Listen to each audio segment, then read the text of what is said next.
ان کی چیز ضبط کر لو، ان کی چیز ضبط کر لو۔ یہ حیوان کی طریقے سے ہیں۔ جس طریقے سے ایک حیوان ہوتا ہے، جب وہ کھانے پر آتا ہے تو نہیں دیکھتا ہے کیا کھا رہا ہے، کس کا کھا رہا ہے، اس چیز کا کھانا صحیح ہے یا صحیح نہیں ہے۔ حیوان کبھی ان کے کھیت میں چر لیتا ہے، کبھی ان کے کھیت میں چر لیتا ہے، کبھی ان کے مال کو کھا لیتا ہے، کبھی ان کے مال کو کھا لیتا ہے۔ اسی طریقے سے یہ انسان ہے جو جانور صفت ہے۔ اس کا مقصد اس دنیا میں صرف آمدن، گفتن، نشستن، خوردن، خندیدن اور مردن ہے۔ یہ آتا ہے، بیٹھتا ہے، سوتا ہے، جاگتا ہے، ہنستا ہے اور آخر میں مر جاتا ہے۔ قرآن نے کہا یہ وہ لوگ ہیں جن کے بارے میں آخرت کا کوئی علم نہیں ہے۔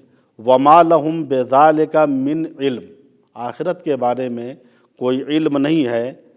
اِنْ هُمْ إِلَّا يَظُنُّونَ، جو کچھ ہے ان کا تخمینہ ہے، گمان زنی ہے۔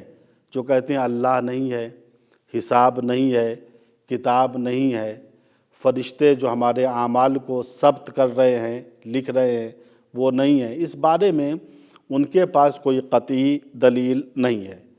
تو اس بنا پر یہ افراد جن کے دلوں میں اس قسم کی محبت دنیا ہے کہ دنیا کے لیے وہ خدا کو بھول گئے ہیں، آخرت کو بھول گئے ہیں، حساب و کتاب کو بھول گئے ہیں، یہ افراد 100% جہنمی ہیں۔ اور اس قسم کا مرتبہ جس انسان کے دل میں ہوتا ہے وہ انسان فاسد ہوتا ہے، بے عقل ہوتا ہے۔ چونکہ جو انسان خدا کا نہیں ہے وہ انسان کسی کا نہیں ہو سکتا۔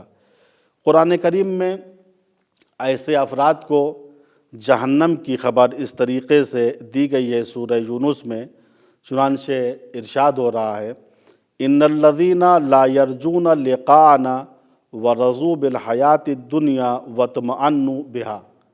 دیکھو وہ لوگ جو ہماری ملاقات کی امید نہیں رکھتے ہیں، ورضوا بالحیات الدنیا، اور وہ دنیاوی حیات پر راضی ہو گئے ہیں، صرف خوش ہیں کہ بھیا ہمارے پاس مال ہے، ہمارے پاس زر ہے، ہمارے پاس بہترین بنگلہ ہے، ہمارے پاس بہترین گاڑی ہے، واطمأنوا بہا، اور اسی دنیا کے اوپر یہ مطمئن ہو گئے ہیں۔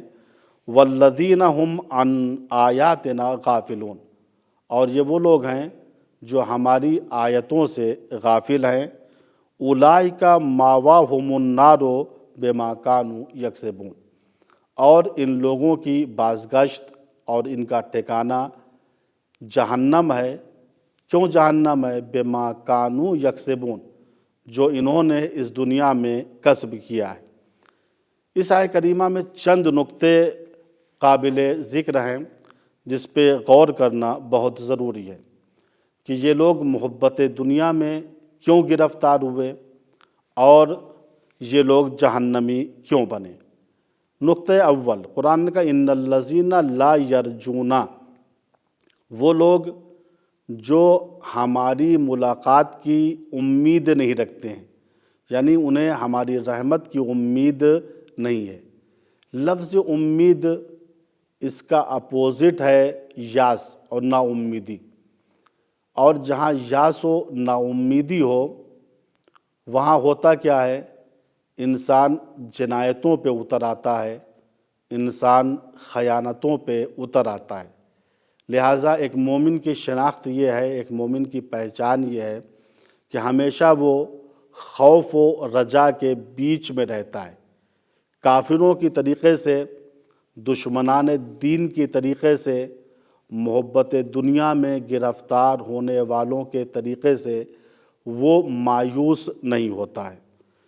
دوسرا نقطہ اس آیہ کریمہ میں جو اہل دنیا کے جہنمی ہونے کا سبب بنا ہے وہ ہے وَرَضُوا بِالْحَيَاةِ الدُّنْيَا، یہ لوگ حیات دنیا اور زندگانی دنیا پر راضی ہو گئے۔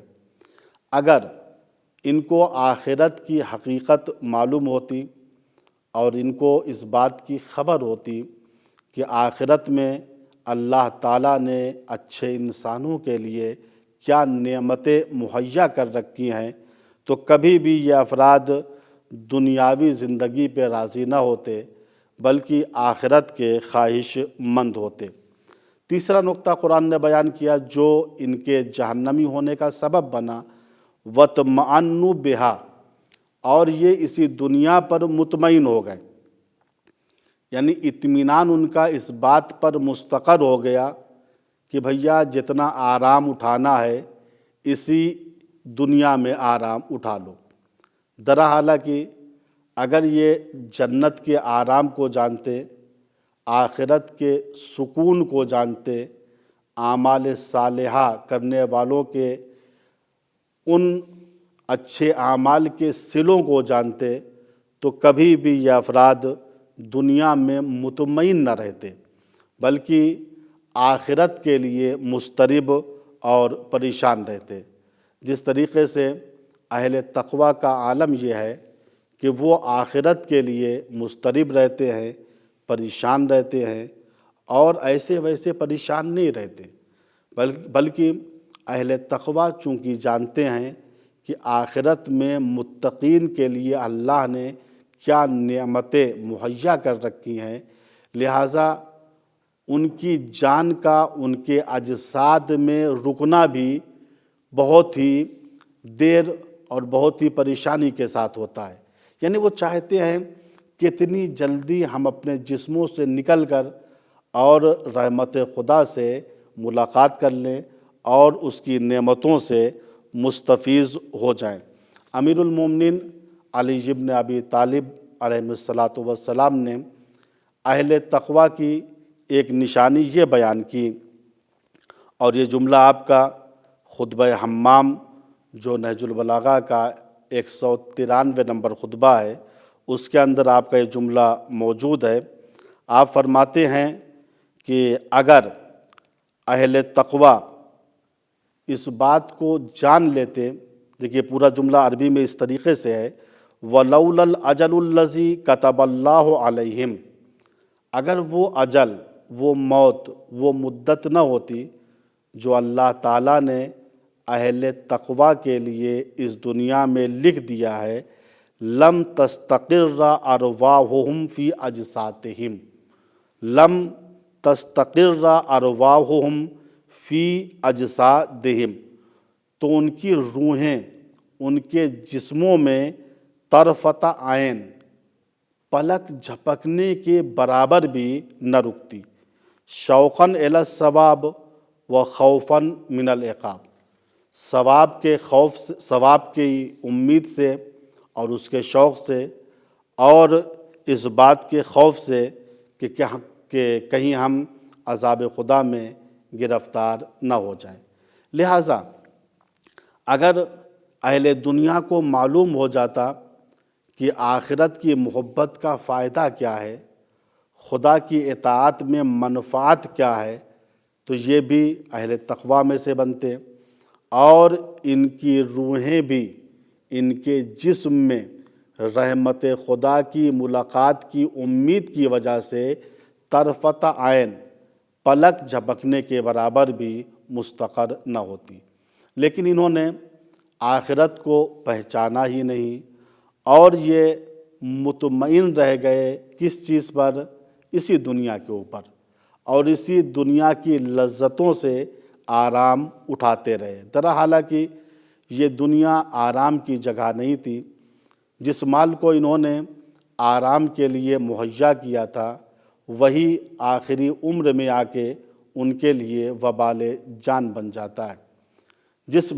جس بہترین محل کی تعمیر انہوں نے عیش و آرام کے لیے کیا تھا وہی کبھی ان کے لیے باعث اضطراب بن جاتا ہے۔ لہٰذا دنیاوی لذتوں میں اطمینان نہیں ہے، جز اضطراب کے، جز پریشانی کے، جز ٹینشن کے، دنیاوی لذتوں میں کچھ بھی نہیں رکھا ہے۔ حقیقی معنی میں اگر آرام ملتا ہے، اطمینان ملتا ہے، سکون ملتا ہے تو وہ ذکر آخرت سے، وہ ذکر خدا سے۔ چنانچہ سورہ رات کی آیت نمبر 28 میں ارشاد ہو رہا ہے، الذین آمنوا وتطمئن قلوبہم بذکر اللہ۔ دیکھو، ہدایت شدگان اور ہدایت یافتگان وہ ہیں جو ایمان لائے اور ان کے دلوں کو اطمینان ملتا ہے ذکر الہی سے۔ پھر قرآن نے کلیہ بیان کیا، الا بذکر اللہ تطمئن القلوب۔ یاد رکھنا، اللہ کے ذکر سے انسان کے دلوں میں اطمینان و سکون پہنچتا ہے۔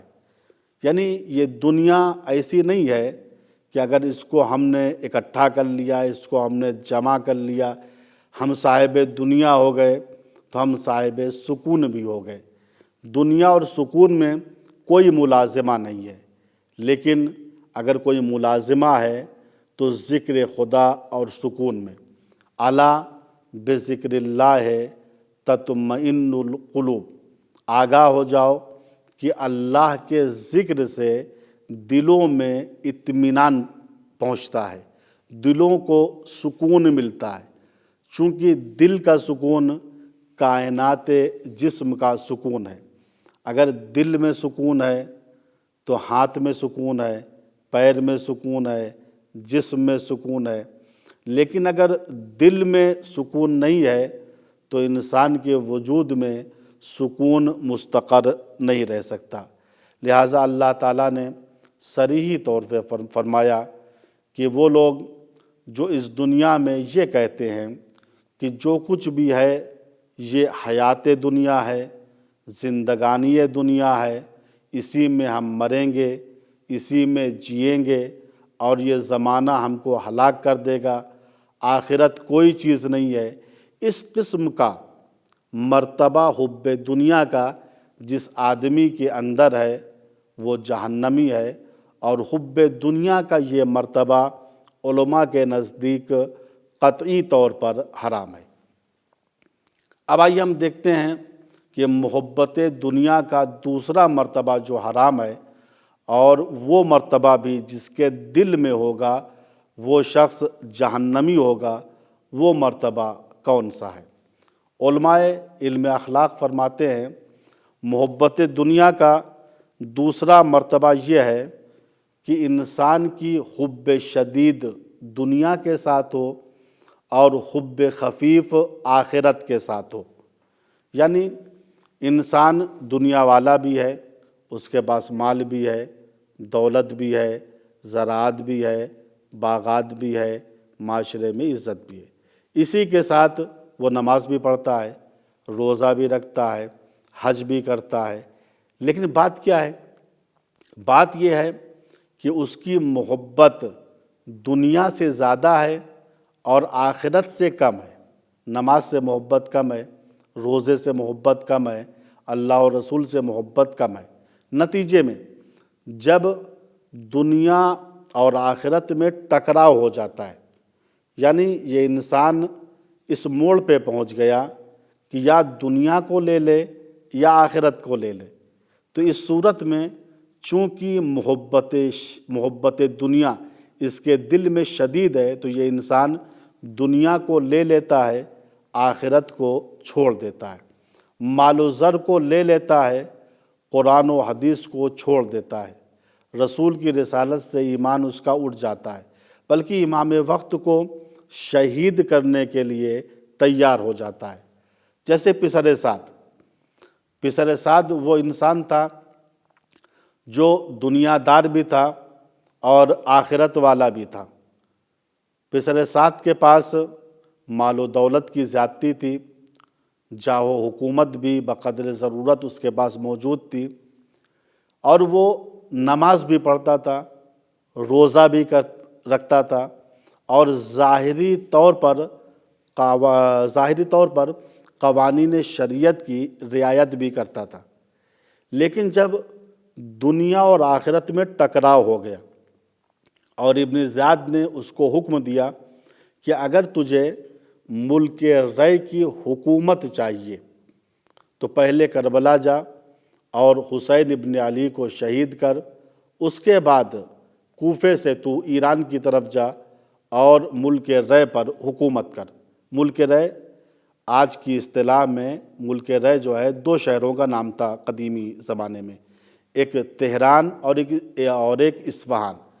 تہران اور اصفہان کو ملا کر عرب میں ملک رے کہا جاتا تھا۔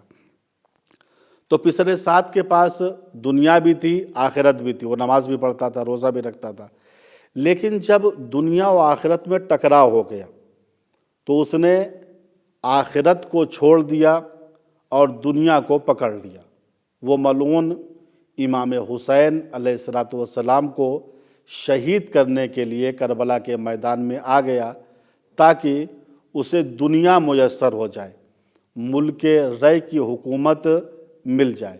البتہ ایسا ہی ہوتا ہے، جو دنیا کے چکر میں آخرت کو چھوڑتا ہے اس کے ہاتھ نہ دنیا آتی ہے اور نہ آخرت آتی ہے۔ لہٰذا محبت دنیا کا یہ مرتبہ بھی حرام ہے، اور جس کے دل میں محبت دنیا کا یہ مرتبہ ہوگا وہ 100% جہنمی ہے۔ اسی بات کو امام حسین علیہ السلام نے کربلا جاتے وقت اپنے خطبے میں فرمایا تھا، ان الناس عبید الدنیا، اکثر لوگ دنیا کے غلام ہیں، دنیا کے نوکر ہیں، دنیا کے بندے ہیں۔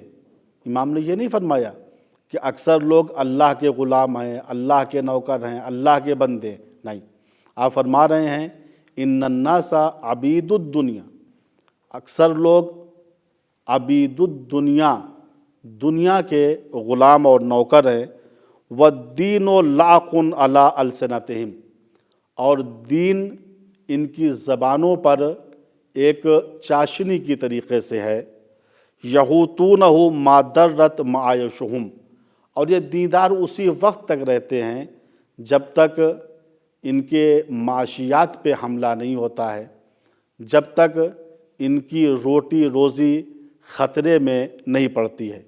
یعنی یہ دنیا والے بھی ہیں، آخرت والے بھی ہیں، لیکن آخرت والے کب تک ہیں، اللہ والے کب تک ہیں؟ جب تک ان کی روٹی روزی پہ آنچ نہ آئے۔ فَإِذَا مُحِسُوا بِالْبَلَاءِ قَلَّتْ دَيَّانُونَ، امام فرماتے ہیں جب ان کو بلاؤں کے ذریعے سے آزمایا جاتا ہے تو اس وقت دیندار افراد بہت کم نظر آتے ہیں، یعنی بہت کم وہ لوگ ہوتے ہیں جو دنیا کو آخرت کے لیے قربان کرتے ہیں۔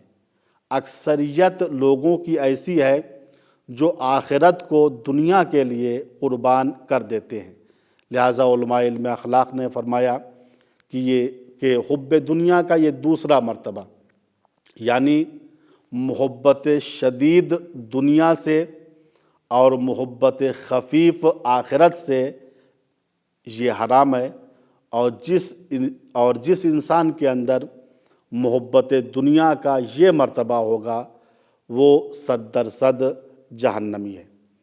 اب آئیے دیکھتے ہیں محبت دنیا کا تیسرا مرتبہ کیا ہے، جس کو علماء علم اخلاق نے مکروہ قرار دیا ہے۔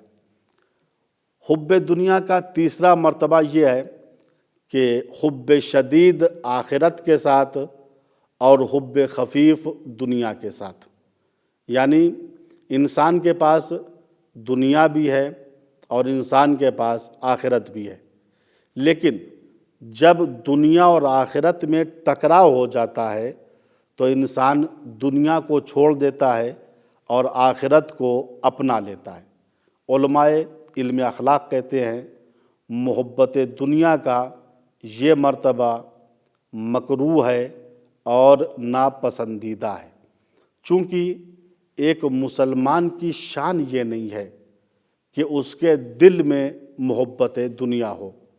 والذین آمنوا اشد حبا للہ، وہ لوگ جو سچے مومن ہیں ان کی شدید ترین محبت اللہ کے لیے ہوتی ہے، ان کا اٹھنا بھی اللہ کے لیے ہوتا ہے، ان کا بیٹھنا بھی اللہ کے لیے ہوتا ہے، ان کا سونا اور جاگنا بھی اللہ کے لیے ہوتا ہے، ان کا کسی سے دوستی کرنا بھی اللہ کے لیے ہوتا ہے، ان کا کسی سے دشمنی کرنا بھی اللہ کے لیے ہوتا ہے۔ تو والذین آمنوا اشد حبا للہ۔ دیکھیے، محبت دنیا کا یہ تیسرا مرتبہ کہ انسان کے دل میں آخرت کی محبت زیادہ ہو اور دنیا کی محبت کم ہو، اور جب دنیا اور آخرت میں ٹکراؤ ہو جائے تو انسان دنیا کو چھوڑ کر آخرت کا دامن تھام لے۔ یہ دنیا کا مرتبہ مکروہ ہے، چونکہ ایک مومن اور ایک مسلمان کی شان یہ نہیں ہے کہ اس کے دل میں محبت دنیا ہو، بلکہ اس کا دل محبت آخرت اور محبت خدا سے ہمیشہ سرشار رہتا ہے۔ اسی کو قرآن نے کہا والذین آمنوا اشد حبا للہ۔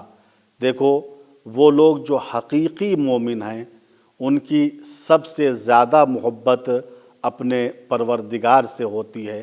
وہ اللہ کے نام پر اپنی جان کو قربان کر دیتے ہیں، اپنے مال کو قربان کر دیتے ہیں، اپنی اولادوں کو قربان کر دیتے ہیں۔ ہم خداوند متعال سے دعا کرتے ہیں، خدایا ہم سب کو محبت دنیا کے ان تینوں مرتبوں سے نجات دے۔ وآخر دعوانا ان الحمد للہ رب العالمین۔